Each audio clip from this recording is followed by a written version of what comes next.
महाराज वर्तंतु कौत्स से कहे मुझे 14 करोड़ सोने की मुद्रा चाहिए। गुरु परीक्षा लेता है। गुरु परीक्षा की घड़ी में ऐसा सामने आता है कि परीक्षा लेने के लिए तत्पर।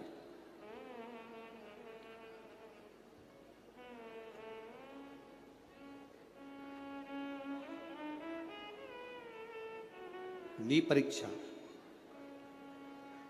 14 करोड़ सोने की मुद्रा। कौत्स गया तुरंत राजा रघु के पास में। राजा रघु से कहा महाराज 14 करोड़ सोने की मुद्रा मेरे गुरु जी को देना है, मैं ब्राह्मण का बालक हूं, आप दे दो। राजा रघु ने कहा 14 करोड़ सोने की मुद्रा देने के लिए मना नहीं, पर मैंने अभी यज्ञ करा था, उस यज्ञ में मैंने सोने की मुद्रा सब संतों को ब्राह्मण जन को बांटी है। मेरे पास में इतनी मुद्रा नहीं, थोड़ी बहुत निकल जाएगी, 1 करोड़ दे दूंगा, 14 करोड़ कहां से लाऊं। राजा रघु ने कहा पर ब्राह्मण मेरे दरवाजे से खाली ना जा, रुकिए मैं इंद्र पर आक्रमण करता हूं। गुरु गुरु है, इंद्र पर आक्रमण करता हूं। राजा रघु ने इंद्र पर सेना तैयार कर आक्रमण करना प्रारंभ करा। इंद्र का सिंहासन डोलने लगा। इंद्र दौड़ते दौड़ते भगवान ब्रह्मदेव के पास में गए। राजा रघु इंद्र पर आक्रमण कर रहे हैं, इंद्र लोक पर आ रहे हैं, क्या करा जाए। एक बच्चे को 14 करोड़ सोने की मुद्रा चाहिए, गुरु ने मांगी है इसीलिए लेकर जा रहा है। उसको 14 करोड़ स्वर्ण मुद्रा, हाँ 14 करोड़, हाँ क्या करें। इंद्र से कहा राजा रघु यहां पर आए स्वर्ण मुद्रा लेने के लिए, आप कुबेर को बुलाओ और कुबेर से कहो कि तू जाकर 14 करोड़ सोने की मुद्रा दे दे। कुबेर को बुलाया। कुबेर शमी का एक पत्ता तोड़ा। शमी का एक पत्ता कुबेर ने तोड़ा और पृथ्वी पर आकर शमी के पत्ते को तोड़कर कोस को दे दिया। कोस ये शमी का पत्ता ले। कोस ने कहा मुझे 14 करोड़ स्वर्ण मुद्रा चाहिए, ये पत्ते का क्या करूंगा। 14 करोड़ मुझे स्वर्ण मुद्रा चाहिए, इस पत्ते का क्या करूंगा। तब कुबेर ने जो पत्ता दिया और कोस से कहा कि यह बर्तन तू महर्षि को ले जाकर दे देना, वह महर्षि समझ जाएंगे इस पत्ते में क्या है। बर्तन तू महर्षि के पास में एक शमी का पत्ता ले जाकर कोस ने दिया। कोस ने जैसे ही दिया, बर्तंतु ने उस पत्ते को अपने सिर से लगा लिया और जान गया ये मेरे महादेव का शमी का पत्र है। एक पत्ते में 14 करोड़ सोने की मुद्रा का फल होता है।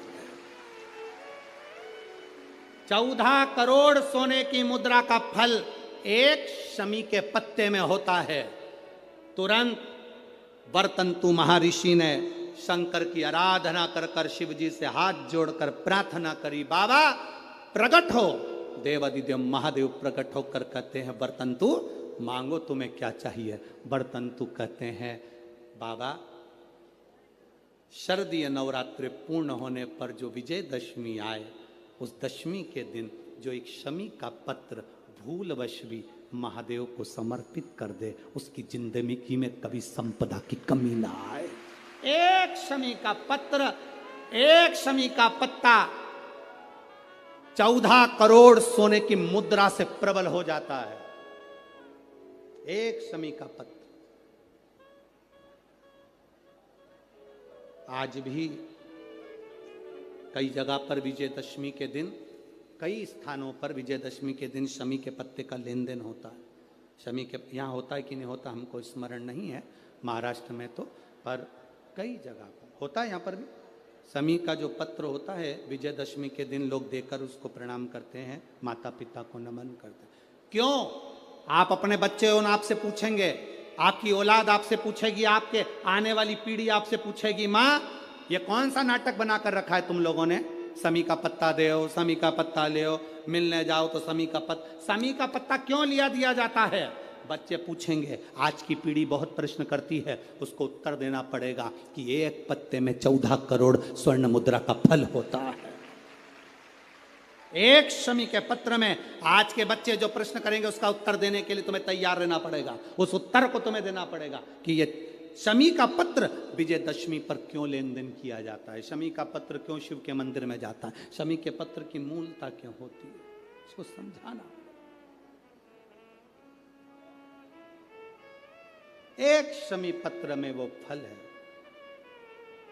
और केवल यही नहीं, शमी के वृक्ष के नीचे, बेलपत्री के वृक्ष के नीचे अगर भूल से भी बच्चा, बूढ़ा, कोई व्यक्ति एक पार्थिव शिवलिंग का निर्माण कर लेता है, भूलवश भी उस पे जल समर्पित कर देता है, भूलवश भी उसके भाव से पुष्प या शमी पत्र या बेलपत्र भी चढ़ा देता है, तो वो इस संसार में कहीं ना कहीं सुख भोगता ही है, उसके जीवन में दुख नहीं। शमी पत्र की मूलता